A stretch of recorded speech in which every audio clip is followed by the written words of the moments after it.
அன்பு நேயர்களுக்கு வணக்கம். பாட்டை பற்றி இந்த நிகழ்ச்சியில் இன்னைக்கு நாம் பார்க்க போகிற பாடல், அந்த பாடல் இடம்பெற்ற திரைப்படத்திற்கு பெயரை கொடுத்த பாடல். ஏறத்தாழ 6 மாத காலம் பேர் உழைப்பிற்கு பிறகு எழுதப்பட்ட பாடல். மெல்லிசை மன்னர்களின் இசைக்கு மேலும் ஒரு வைரக்கல் மகுடம் பதித்த பாடல். பி. சுசிலம்மாவின் காந்த குரலில் தேனை குழைத்து ஊற்றுகின்ற தேனிசை பாடல். பி. ஸ்ரீனிவாஸ் கந்தர்வ குரலில் நம்மை சிலிர்க்க வைக்கும் பாடல். கவியரசர் கண்ணதாசன் எழுதிய காவிய பாடல்களில் எத்தனை காலமானாலும் நம் நெஞ்சத்தை விட்டு மறக்காத பாடல். ஆம், அந்த பாடலை நம் நெஞ்சம் மறப்பதில்லை.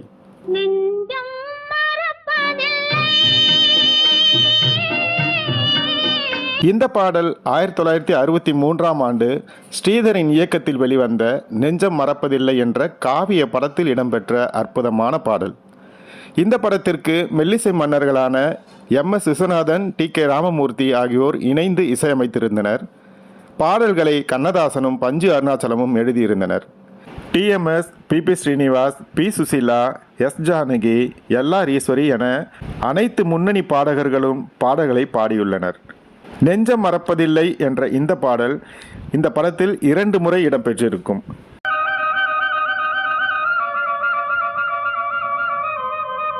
காதல் பாடலாக ஒரு முறை பெண் பாடுவது போல வரும்.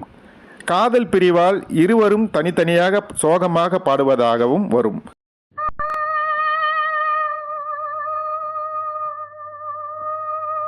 இந்த பாடலின் இருவேறு சிச்சுவேஷனுக்கும் கவியரசர் நுட்பமான வார்த்தைகளை பாடலில் செதுக்கியிருப்பார். அந்த நுட்பங்களை என்னவென்று பார்ப்பதற்கு முன்பு இந்த பாடல் உருவாக 6 மாத காலம் ஏன் ஆனது என்பதை பற்றி பார்க்கலாம். இயக்குனர் ஸ்ரீதர் இந்த படத்திற்கு பாடல்களை உருவாக்கும் பொழுது இந்த பாடலை எழுத ஒவ்வொரு திரைப்பட பாடலாசிரியர்களையும் வரவழைக்கிறார். அவர்கள் எழுதிய பாடல் இவருக்கு பிடிக்கவில்லை. ஸ்ரீதர் எதிர்பார்த்த நிறைவு அவர்களால் தர முடியவில்லை. அந்த காலத்து முன்னணி கவிஞர்கள் பலரும் முயன்றும் ஸ்ரீதருக்கு திருப்தியை ஏற்படவில்லை. இந்த பாடலால் பாட்டை எழுத முடியாமல் 6 மாத காலம் இப்படியே ஓடிவிட்டது. இறுதியில் கவியரசர் கண்ணதாசனை அணுகுகிறார் ஸ்ரீதர். இந்த பாடலின் முதல் தொடக்கம்தான் படத்திற்கு பெயராக அமையும். அதனால் காலத்தால் மறக்க முடியாதபடி, என்றைக்கும் நிலைத்து நிற்கின்ற, நெஞ்சத்தை விட்டு அகலாதபடி எழுதுங்கள் என்று ஸ்ரீதர் கண்ணதாசனிடம் சொல்கிறார். உடனே கவியரசர் எழுதிய சூப்பர் டூப்பர் ஹிட் பாடல்தான் நெஞ்சம் மறப்பதில்லை, அது நினைவை இழக்கவில்லை என்ற இந்த பாடல். நெஞ்சம் மறப்பதில்லை. நெஞ்சம் மறப்பதில்லை திரைப்படம் மறுஜென்மம் பற்றிய கதையை மையமாக கொண்ட திரைப்படமாகும். ஒரு பிறப்பில் காதலர்களாய் இணைந்து வில்லனால் பிரிக்கப்பட்ட தலைவனும் தலைவியும் அடுத்த பிறவியில் அந்த நினைவுகளால் முன் ஜென்மத்து காதலை இந்த பிறவியிலும் தொடர்வதும், அதே வில்லன் இந்த ஜென்மத்திலும் அவர்களின் காதலை பிரிக்க முயல்வதுமாக பல உண்மை சம்பவங்களை சேர்த்து எடுக்கப்பட்ட ஒரு படமாகும். ஜமீன்தாரின் மகனை ஜமீனில் வேலை செய்பவரின் ஏழை பெண் காதலிப்பதும், அந்த காதலை ஜமீன்தார் எதிர்ப்பதும், மறுஜென்மத்திலும் இணைந்த காதலர்களை அதே ஜமீன்தார் பிரிக்க முயல்வதுமாக சிலிர்க்க வைக்கும் திருப்பு முனை காட்சிகளோடு அருமையாக படமாக்கியிருப்பார் ஸ்ரீதர். ஜமீன்தாராக எம்.என். நம்பியார் மிரட்டியிருப்பார்.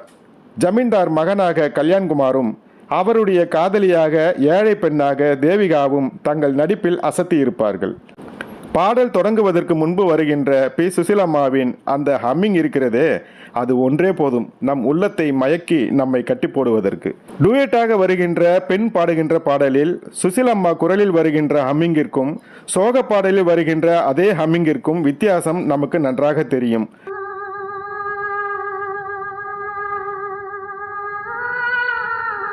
காதல் பாடல் ஹம்மிங்கில் மகிழ்ச்சியை காட்டியிருப்பார். சோக பாடல் ஹம்மிங்கில் சோகத்தை வெளிப்படுத்தி இருப்பார்.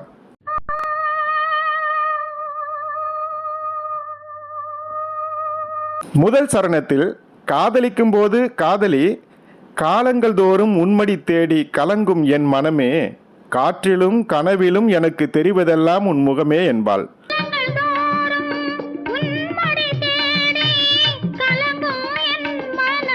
மறுஜென்மத்தில் அந்த மகிழ்ச்சி கிடைக்கவில்லை, இந்த பேதை காத்திருப்பதும் உருகுவதும் உனக்கு ஏன் புரியவில்லை, இது சோதனையா வேதனையா என்பாள்.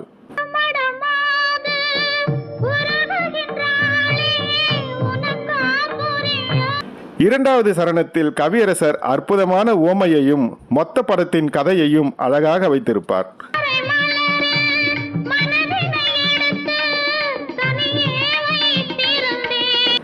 தாமரை மலர் தண்ணீரில் பட்டும் படாமலும் இருப்பது போல நான் வாழ்க்கையில் பட்டும் படாமலும் வாழ்ந்து கொண்டிருக்கிறேன். உன்னிடமிருந்து ஒரு தூது கூட வரவில்லை. நீ வருவது போலவும் தெரியவில்லை. எதிர்பார்த்து காத்திருந்து என் கண்களில் தூக்கம் சிறிதும் இல்லை என்று உவமையில் நம் நெஞ்சத்தை ஈர்த்திருப்பார் கவியரசர்.